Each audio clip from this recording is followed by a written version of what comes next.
Namaste bachcho, welcome all of you. Today we have worksheet number 40 of your class 10th subject mathematics, and now chapter is height and distance, the application of trigonometry. Let's do some more questions. Recall and answer for some questions. The angle of elevation of the top of a tower from a point on ground is 30 degree. If the height of the tower is doubled, then the angle of elevation of its top will be. तो आपको लगता है अगर ये double होगा तो ये आपका रॉन्ग आंसर होगा, आपको लगता है सेम है तो ये भी रॉन्ग होगा। ट्रिपल हो ही नहीं सकता, उससे कम होना चाहिए था, 30 से कम। यहाँ पर एंगल आपका ऐसा कुछ मिल नहीं रहा, या हो सकता है ज़्यादा मिले आपको कि जब आपकी हाइट डबल हो रही है तो एंगल कितना होना चाहिए। तो ये थोड़ा सा यहाँ क्वेश्चन अप्रोप्रिएट है, आप इसे कैंसिल कर दीजिए, यहाँ आपके लेवल पे सूट नहीं करता। ठीक है, technical mistake. Angle of elevation of the sun when the length of the side of a tree is √3 times the height of the tree is what.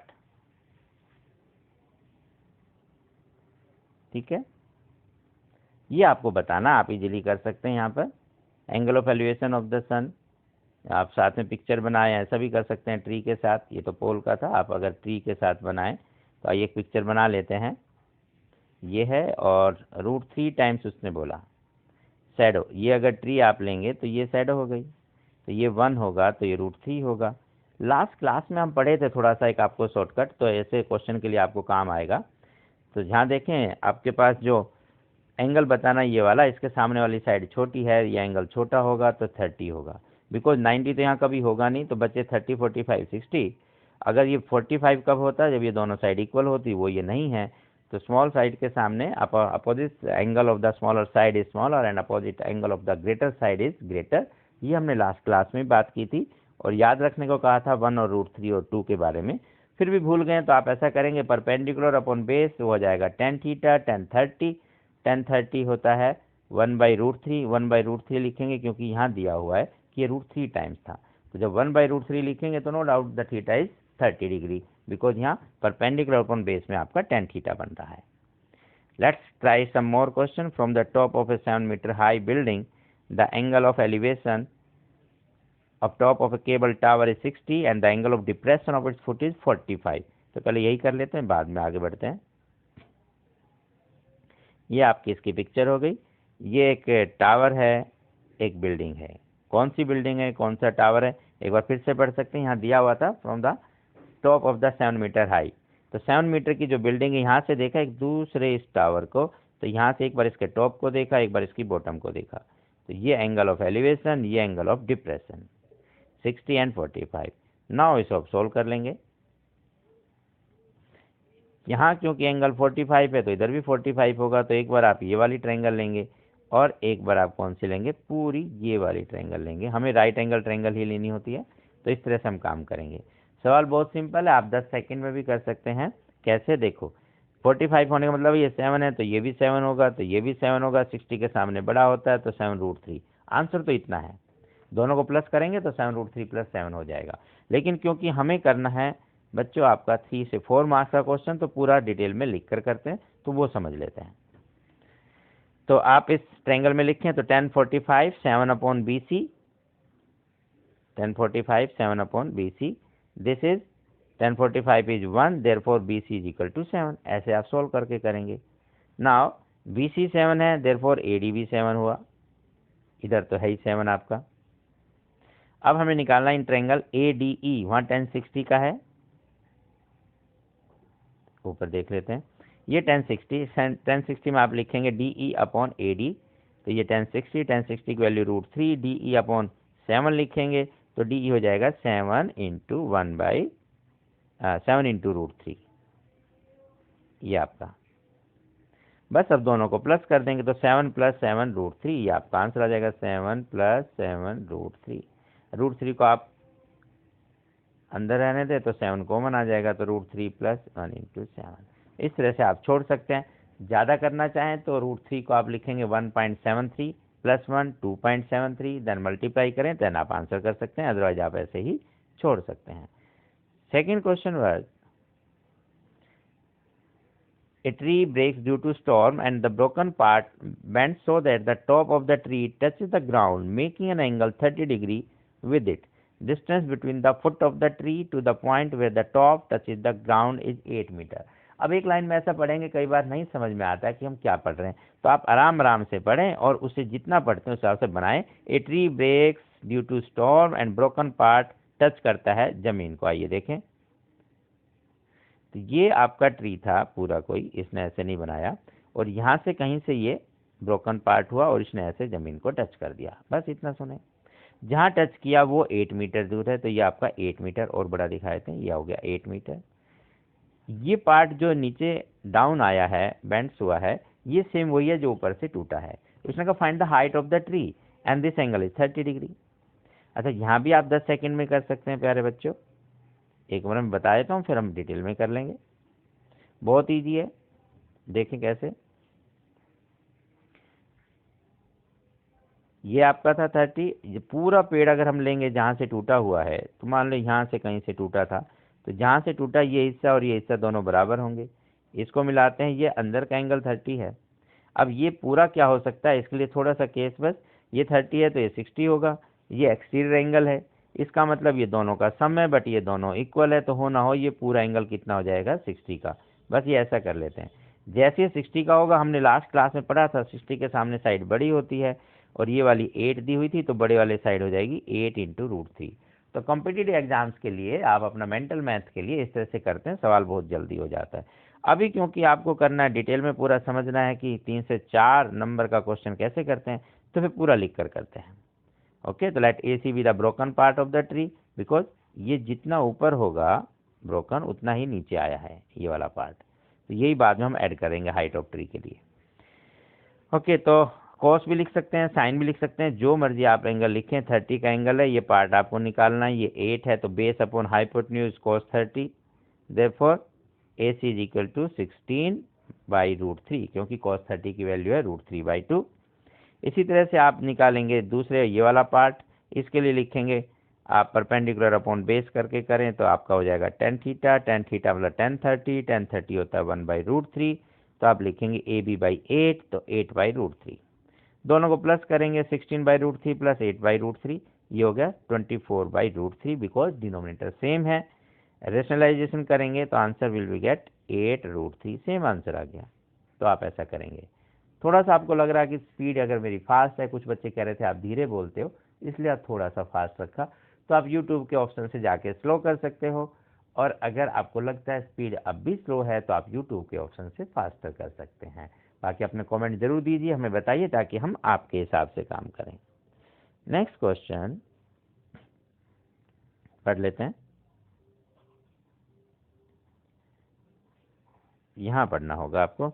The angle of elevation of the top of A building from the foot of the tower is 30 and the angle of elevation of the top of the tower from the foot of the building. यहाँ बड़ा confusing हो जाता है, आप थोड़ा सा आराम से पढ़िएगा। मैं यहीं पर एक बार बना दूं, एक आपका बिल्डिंग होगी, एक टावर होगा, पता नहीं कौन छोटा है कौन बड़ा है, ऐसे अलग अलग। तो एक बार इसके फुट से इसको टॉप को देखना, इसके फुट से इसको टॉप को देखना, सिंपल। अब जो एंगल इसने कहा है यदि आप वही बनाएंगे तो पिक्चर हमेशा बहुत आराम से बहुत प्यारी बनती है, कोई दिक्कत आपको नहीं होती। देखें, तो एक ये आपका था और एक ये, तो वहां से इसके टॉप को मिलाया, यहाँ से इसको मिलाया, जिसका नाम है उसके साथ एंगल बना दो। तो उसने कहा था यहाँ से 30 और यहाँ से 60 लाइन आप पढ़ेंगे, बस आप ये ध्यान रखेंगे कौन सी लैंग्वेज में क्या दिया है। तो उसने कहा था, देखें, from the foot of the tower is 30, इसका मतलब जहाँ से 30 बन रहा है ये टावर का फुट है, तो ये टावर हो गया। अब जब एंगल को थोड़ा सा 30 जैसा बनाएंगे तो और नीचे छोटा बना सकते हैं, 60 को थोड़ा ऐसे और स्ट्रेट बनाएंगे, तो आपको जहाँ ये मिलेगा पता चल जाएगा कौन सी साइड छोटी है कौन सी साइड बड़ी है। Now this is 50, we have to find this distance. आइए पूरा लिख कर अब कर लेते हैं। राइट एंगल ट्रायंगल BCD है tan 60 की वैल्यू लिखें तो BC इज 50/√3।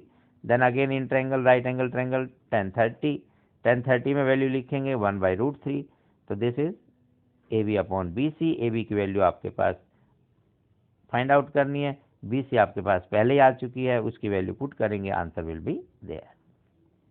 फिर आपका क्वेश्चन नंबर 4 में बच्चों ऐसा है कि हमने कॉम्प्लीमेंट्री एंगल पढ़े ही नहीं, क्योंकि कोविड-19 में CBSE ने मना किया है कि वो सिलेबस में नहीं है, तो इस वाला क्वेश्चन की भी प्रॉब्लम नहीं बनती है, इसलिए आप इसको भी नहीं करेंगे। अब आ जाते हैं आपके practice question. There is a small island in the middle of 100 metre wide river. जितना पढ़ते हैं उतना बनाते हैं, ये एक तरीका होता है करने का। एक रिवर बना दीजिए आप, ये रिवर हो गई 100 मीटर की। यहाँ पर एक आइलैंड बनाए, आइलैंड पर पेड़ बन गया। अब आगे बढ़े, जितना पढ़ते जाएं उतना करते जाएं। P and Q are 2 points directly opposite to each other on the two banks and in a line with the tree, मतलब with the foot of the tree।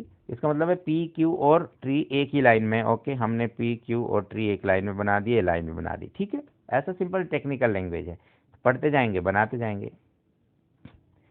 And the angle of elevation of the top of tree from P and Q are 30 and 45।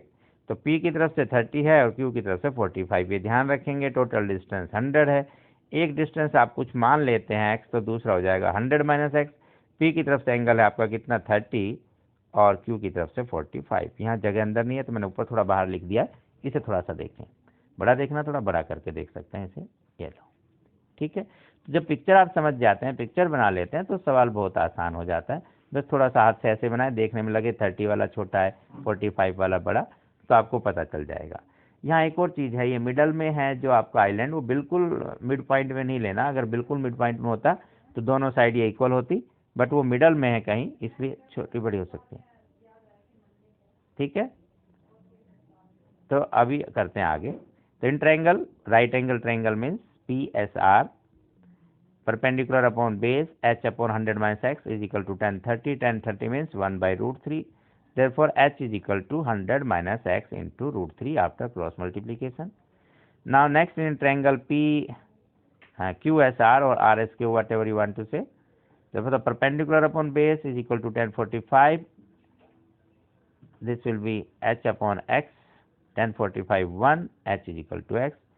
Naming equation 1 and 2 and solving 1 and 2, we will get, replacing h is equal to x, or either you can say x is equal to h, whatever you feel easy। Root 3x is equal to this, then after transposing the x we will get this one,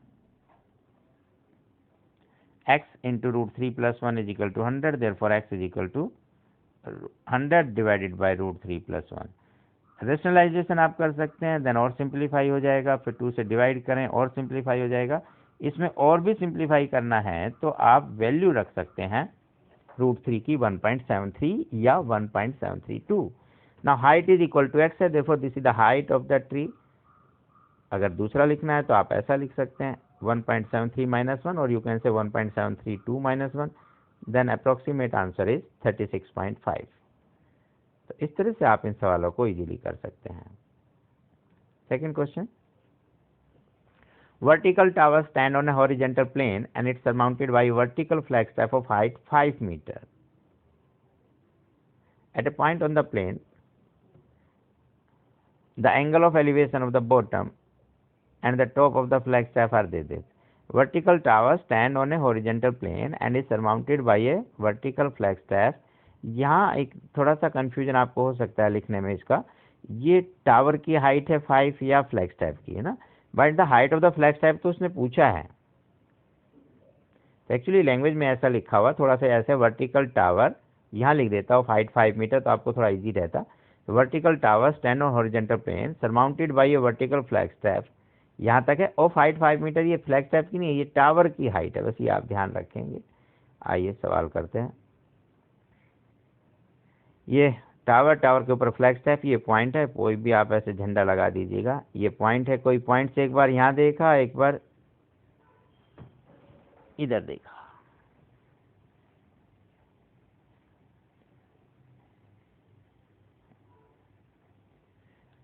यहाँ थोड़ा सा technical आपको problem आ गई है एक dot की, थोड़ा सा वेट कीजिए, मैं आपको अलग दूसरी जगह ले चलते हैं जहाँ क्वेश्चन और कहीं बना देते हैं और फिर आपको करवाते हैं। यस, यहाँ भी है तो यहाँ से कर लेते हैं एक बार, वहाँ वो स्लाइड जाम हो गया है। यहाँ तक हम बात करें तो ये 60 और 45, ये 5 मीटर गिवन है टावर की बात। तो in right angle triangle ABC we can use perpendicular upon base 10 45, तो AB 5 हो गया आपका। And another triangle ABD then BD upon this, BD is BC plus CD, 5 plus CD हो गया upon 5, 1060 रूट 3 होता है। तो easily you can get CD is equal to 5 into root 3 minus 1। यहाँ भी आप चाहें तो रूट 3 की वैल्यू को ऐसा लिख के आप आंसर ऐसा लिख सकते हैं, अदरवाइज आप वहाँ भी छोड़ सकते हैं। This is the height of the flag staff, मतलब ध्वज दंड जो हिंदी वालों का था स्लाइड आपका। तो इस तरह से आप इसे कर सकते हैं इजीली। इन सवालों को प्रैक्टिस कीजिएगा, कोई प्रॉब्लम हो फिर बताइएगा। फिर मिलते हैं, तब तक के लिए नमस्ते।